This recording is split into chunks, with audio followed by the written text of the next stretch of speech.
Quand je suis arrivé, les petits se sont demandé ce qui se passe au haut. Tellement le petit a beaucoup d'inspiration pour déranger. Venez position pour danser, venez position pour bouger. साथियों, जय भीम, जय भारत, जय संविधान, जय मंडल, जय जोहार।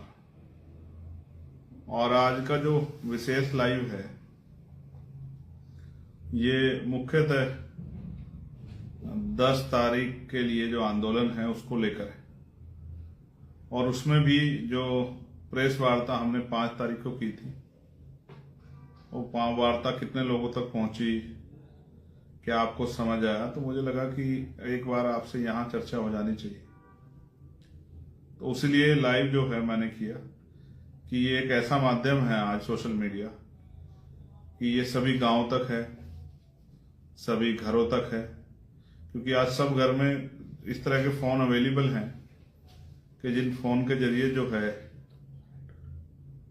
हम लोग यूट्यूब, इंस्टाग्राम, फेसबुक या बहुत सारे ऐसे ऐप हैं जिन पर हम आके अपनी बात को रख सकते हैं। तो मुझे लगा कि हर तरह के साधनों का प्रयोग करके हमें कोशिश करनी चाहिए कि हमारी बात जो है वो आप तक पहुंचाए। उसी को लेके जो है आज की ये लाइव हम लोगों ने किया कि भाई जिन लोगों तक बात नहीं गई उन लोगों तक बात जाए। तो पुनः अपनी बात को शुरू करते हुए मैं दुनिया में जन्मे सभी संतों, गुरुओं और महापुरुषों को नमन करता हूं। और नमन वंदन इसलिए करता हूं कि उनका योगदान है हमारे जीवन में। उन्होंने संघर्ष किया है, उन्होंने त्याग किया है, उन्होंने समर्पण दिखाया है और उन्होंने पूरा जीवन हमारे लिए जिया है, इसलिए मैं उनको याद करता हूं। जिनमें महामानव तथागत बुद्ध से लेके जगत गुरु सतगुरु रविदास जी, भगवान वाल्मीकि महाराज, गुरु नानक देव, संत कबीर, गुरु घासीदास, नारायणा गुरु, उनके बाद जो है जो सामाजिक परिवर्तन के हमारे योद्धा हुए हैं, राष्ट्रपिता ज्योतिबा फूले, साहू जी महाराज, डॉक्टर बाबा साहब अम्बेडकर, पेरियार लाल यादव, ईवी पेरियार रामानायकर स्वामी, बाबू जगदेव प्रसाद कुशवाहा, जननायक कपूरी ठाकुर, कोतवाल धन सिंह गुर्जर, महाराजा बिजली पासी, मान्यवर दीना बाना वाल्मीकि, बाबू शिव दयाल चौरसिया, संतराम बी प्रजापति, मामना राम सुख वर्मा जी, चौधरी महाराज सिंह भारती, मान्यवर साहब श्री काशीराम, और सभी जो है उन क्रांतिकारी साथियों को भी याद करता हूं जिनका देश की आजादी में योगदान है। प्यारे साथियों, मैं लगातार घटनाओं पे अपनी ट्वीट के माध्यम से अपनी बात रखता रहता हूं, लोगों को कोशिश करता रहता हूं कि लोग उस बात को समझें और सरकार से भी जवाब मांगता रहता हूं। लेकिन मैं समझता हूं लोकतंत्र में ये सिर्फ काफी नहीं। लोकतंत्र में जब तक आप सत्ता में बैठी सरकारों की नींव नहीं हिलाओगे तब तक बात नहीं बनेगी। तो अब हमने तय किया है, क्योंकि पिछले कुछ दिनों में जो बाढ़ आई है, अन्य अत्याचार की जो बाढ़ आई, चाहे वो मथुरा की घटना हो, चाहे वो मेरठ की घटना हो, चाहे बुलंदशहर की घटना हो, चाहे जलालाबाद की घटना हो, चाहे मुरादाबाद की घटना हो, या अन्य प्रदेशों, तमिलनाडु में बुलेट चलाने पर हाथ काटने वाली घटना हो, या सामाजिक बहिष्कार की घटना हो, या मारकर लटकाने की घटना हो, और जिस तरह से सामाजिक अत्याचार के बाद जो है धार्मिक तौर पे जिस तरह का जुल्म हो रहा है बौद्धिस्टों पे, वो वहां आंदोलन कर रहे हैं बोध गया में, उनकी कोई सुनवाई नहीं हो रही है कि इस अतिक्रमण को हटा दो। फिर जैनों पे गिरनार में, फिर ईसाइयों पे देश भर में, मुसलमानों पे उनके जो है धार्मिक स्थलों पे, ये सब भी आपके सामने है। ऐसे में मेरे मन में ये इच्छा जागी कि भाई साथियों चर्चा करने के बाद कि अब इस अन्याय का जवाब सरकारों से मुख्यालयों पे जाके मांगना पड़ेगा। और एक बात मैं जो आपसे दोहरा रहा हूं, ये जो घटनाएं हो रही है इस पे बाबा साहब अम्बेडकर का बड़ा कंसर्न था। वो ये सोचते थे कि उन्होंने, आपको याद होगा गोलमेज कॉन्फ्रेंस, और गोलमेज कॉन्फ्रेंस के बाद जो है कम्युनल अवार्ड, और कम्युनल अवार्ड में एक चीज जो बहुत इंपॉर्टेंट है जिस पे अगर आप गौर करोगे, दो चीजें, एक पहली अब बता रहा हूं उसके बाद की तत्काल। पहली ये कि उसमें दो चीजें थी, एक थी सेपरेट इलेक्ट्रेट और एक सेपरेट सेटलमेंट। ये दो चीजें बहुत इंपॉर्टेंट है। फिर इस बात को जब संविधान को सौंपा तो भी उन्होंने इस बात को, बाबा साहब अम्बेडकर ने इस बात कहा कि आज हम जो संविधान को सौंप रहे हैं तो इससे राजनीति में वन वोट वन वैल्यू, राजनीति में समानता तो आएगी, लेकिन जब तक देश में सामाजिक गैर बराबरी और आर्थिक गैर बराबरी है तब तक ये जो लोकतंत्र है, राजनीतिक लोकतंत्र, सामाजिक लोकतंत्र नहीं बन पाएगा। उन्होंने इस बात को कहा कि आज हम विरोधाभास की जिंदगी में कदम रख रहे हैं, और वो विरोधाभास आज तक भी है।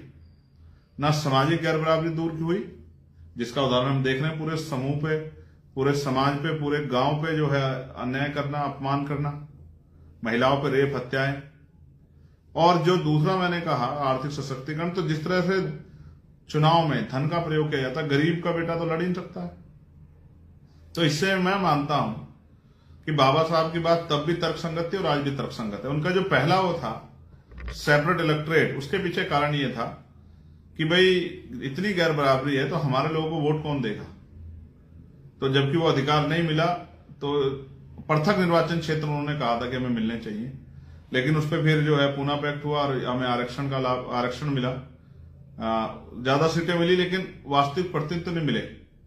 जो प्रतिनिधि थे वो वास्तविक नहीं मिला। प्रतिनिधित्व तो मिला हमें कि हमारी 131 सीटें SC/ST की, लेकिन वास्तविक प्रतिनिधि कितने हैं जो पार्लियामेंट में, असेंबलियों में अपने समाज के लिए बोलते हैं, अपने समाज के ज्यादा करीब होते हैं, अपनी पार्टी के कम करीब होते हैं। एक दूसरा जो सेपरेट सेटलमेंट था, तो आज मैं जब उसको स्टडी कर रहा था कि भाई ये बारातें क्यों रोकी जा रही है, हिंसा क्यों हो रही है, तो मुझे समझ आया कि अगर हमारा जो क्षेत्र जो है वो सेपरेट कर दिया जाता, जहां हमारी बस्तियां होती, तो उससे सबसे बड़ा लाभ ये होता कि ये जो जाति के आधार पे अन्याय, हिंसा हमारे साथ हो रही है, अपमानित जो किया जा रहा है आज भी, ये बंद हो जाता। तो हम पे जातिगत अन्याय अत्याचार नहीं होता, जातिगत अन्याय अत्याचार, हिंसा नहीं होती, तो हम भी अपनी पूरी एनर्जी जो है वो अपनी तरक्की पे लगा पाते, देश में तरक्की में योगदान कर पाते। लेकिन क्योंकि रोज हम पे अन्याय होता है तो हम इसी में उलझे रहते हैं कि बाबा साहब की स्टैचू तोड़ दी, कभी गुरु रविदास जी की तोड़ दी, कभी फूले साहब की तोड़ दी, कभी पेरियार जी की तोड़ दी, कहीं बाबू जगदेव प्रसाद कुशवाहा जी की तोड़ दी, कहीं जन्या कपूर ठाकुर की तोड़ दी, कहीं उनका बोर्ड हटा दिया, और रोज हम इसी में थाने कचहरी में लगे रहते हैं। फिर मोटरसाइकिल पर चलने मार दिया, बारात रोक दी, महिलाओं के साथ हिंसा कर दी, तो हम इसी में, हमारी आधी जिंदगी तो 75 साल इसी में खप गए। तो अगर सेपरेट सेटलमेंट हो जाता और हमारे क्षेत्र अलग हो जाते रहने के, तो ये जो आज की जो पोजीशन है, ये पोजीशन हमारे लिए नहीं होती। कम से कम जो जाति का अन्य अत्याचार, क्योंकि एक दूसरे पे जो है जाति के लोग काहे का अत्याचार करते, तो वो जाति का अन्य अत्याचार, और जो रोज एक डर लगा रहता है कि यहां से निकल रहे हैं, कोई हमला कर देगा, कोई जो है हमारे यहां घुस के मार देगा, तो ये खत्म हो जाता। इसलिए मैं समझता हूं कि हमने 10 तारीख का प्रोटेस्ट बुलाया है। मैं खुद लखनऊ में रहूंगा। मैंने तय किया है कि लखनऊ में जो ज्ञापन दिया जाएगा, जो आंदोलन होगा, प्रोटेस्ट अपनी बात रखें, मैं लखनऊ में रहूंगा। और अन्य उसमें जैसे मध्य प्रदेश के लोग तय करके कहां देंगे वो आपस में चर्चा कर लेंगे। हमारे में आजाद समाज पार्टी के लोग, राजस्थान के लोग कहां देंगे, उत्तराखंड के लोग कहां देंगे, हरियाणा के लोग कहां देंगे, वो पुराने नए लोग मिलकर चर्चा कर लेंगे। झारखंड, उड़ीसा, छत्तीसगढ़, महाराष्ट्र, बिहार के लोग कहां देंगे, वो चर्चा कर लेंगे आपस में। लेकिन इस ज्ञापन के जरिए अपने अपने प्रदेशों में जो घटनाएं हुई, मुख्यतः इन 3-4 घटनाओं के साथ साथ जो प्रदेशों में आपके यहाँ हिंसा हो रही है, एनसीआरबी का डाटा जो कह रहा है, बहनों पे, भाइयों पे, माओं पे, बुजुर्गों पे, नौजवानों पे जातीय हिंसा, सांप्रदायिक हिंसा, इनका एक डाटा बना के आपको सरकार को आईना दिखाना है कि आपकी सरकार क्या कर रही है। क्या आपकी सरकार इन लोगों की सुरक्षा करने के काबिल है या नहीं है? क्या आपकी सरकार इन लोगों की सुरक्षा करने की जिम्मेदारी जो आपको मिली है कॉन्स्टिट्यूशन से, लोकतांत्रिक व्यवस्था थे, क्या आप उसको पूर्ण रूप से निभा पा रहे हैं? निभा पा रहे हैं? हमें भी जीने का अधिकार है, सम्मान से जीने का, इज्जत से जीने का, लेकिन हम तो जी भी नहीं पा रहे हैं। इस देश में बुरा यह है, ना जीते जी सम्मान मिल रहा है, ना मरने के बाद सम्मान मिल रहा है। कितनी घटनाएं उत्तर प्रदेश की हैं? मथुरा 3 घटनाएं, फिर कासगंज, हाथरस, मेरठ, जलालाबाद, बुलंदशहर, जालौन, झांसी, कितनी घटनाएं। कहां कहां जाएंगे हम लोग? तो मुझे ऐसा लगता है इसका परमानेंट सोल्यूशन निकालने के लिए, परमानेंट सोल्यूशन तो इसका पॉलिटिकल पावर है, जब आपकी राजनीतिक सत्ता आपके पास होगी। लेकिन उससे पहले भी सरकार को और वहां के चीफ सेक्रेटरी को, डीजीपी को, राज्यपाल महोदया को, उनकी तरफ भी उनका भी ध्यान आकर्षित करना पड़ेगा कि आपकी सरकार का फेलियर है कि वह law and order situation maintain नहीं कर पा रही। क्या हमारे माथे पे लिखा है कि हमारे साथ हिंसा होगी? इसलिए मैं आप सबसे अपील करता हूं कि आप सब लोग अपने अपने प्रदेशों में अपना जो है जिम्मेदारी अदा करें और अपने अपने प्रदेशों में ज्ञापन व्यवस्था में, आंदोलन संघर्ष व्यवस्था में शामिल हों और संघर्ष को कामयाब बनाएं। और मैं जो लोग लखनऊ आ रहे हैं उनसे भी कहूंगा, अनुशासन में आप लोग मन में संकल्प लेकर लखनऊ आए कि हमें अपनी संख्या बल को दिखाकर सरकार को ये चेतावनी देनी है कि सरकार जो अन्य अत्याचार थानों के जरिए हो रहा है, पुलिस जिस तरह लापरवाही कर रही है, या सामंती व्यवस्था के लोग या मनुवादी व्यवस्था को जो हम पे हमला करें, इन पे कार्रवाई करें। अगर ऐसा नहीं होता फिर आंदोलन करेंगे, फिर बड़ा आंदोलन करेंगे, दिल्ली में करेंगे, लखनऊ में करेंगे, घेराव करेंगे विधानसभाओं का। हम हर वो कदम उठाएंगे जिससे हमारे लोग सुरक्षित रहें, बहुजन समाज के लोग, और उनके अधिकारों पे जो हमला हो रहा है निजीकरण के जरिए और तमाम तरह से, चाहे पेंशन का मामला हो, पुरानी पेंशन का, चाहे जो है प्रमोशन का मामला, इन सब पे हमारे लोग अधिकार सुरक्षित, निजीकरण बंद हो, इन सब पे भी लगातार, और जातिगत जनगणना, इन पे भी हम लोग प्रयास करेंगे।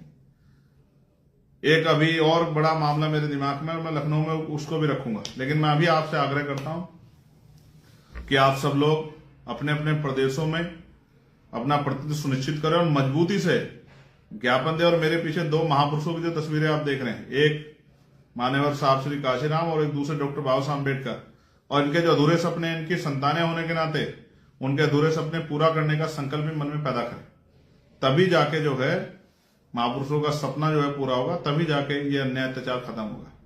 मैं आप सबको बधाई देता हूं और अपेक्षा करता हूं कि आप सभी अपने प्रदेशों में मजबूती से ज्ञापन देकर सरकार का ध्यान आकर्षित करेंगे, केंद्र सरकार का भी और राज्य सरकारों का भी। सरकार किसी की हो, चाहे कांग्रेस की सरकार हो या भाजपा की हो, किसी और की सरकार हो, जहां जहां हमारे लोग हैं वो अपने अपने प्रदेशों में मजबूती से ज्ञापन दे। बंगाल वाले टीएमसी की सरकार को दें, हिमाचल वाले कांग्रेस को दें, तेलंगाना और कर्नाटका वाले वो कांग्रेस गवर्नमेंट को दें, और जो दिल्ली में है, यूपी में है, उत्तराखंड में है, मध्य प्रदेश में है, राजस्थान में, वो भाजपा सरकार को दे। सारी सरकारों में मार पड़ रही है, मैं किसी की सरकार हो। ये बातें तो सब लोग अच्छी करते हैं कि हम आपके देसी, हम आपके देसी, लेकिन देसी कौन है, कितना है, ये दिख रहा है। जहां इनकी सरकार है वहां भी हमारी खाल उधेड़ी जा रही है। तो सब एक ही अभी उसमें एक ही तरफ है सब, और हम एक तरफ है। इसलिए हमें अपनी लड़ाई को मजबूत से लड़ना है। मैं आपका धन्यवाद करूंगा और आपसे अपेक्षा करूंगा कि मजबूती से अपने अपने प्रदेशों में ज्ञापन देंगे और अनुशासन में रहकर बताएंगे कि अभी आप अन्याय नहीं सहेंगे। बहुत बहुत धन्यवाद। जय भीम, जय भारत, जय संविधान, जय मंडल, जय जवाहर, और आप सभी के लिए मंगल कामनाएं। मिलते हैं 10 तारीख को, और आपके ज्ञापन के लिए अभी से बधाई।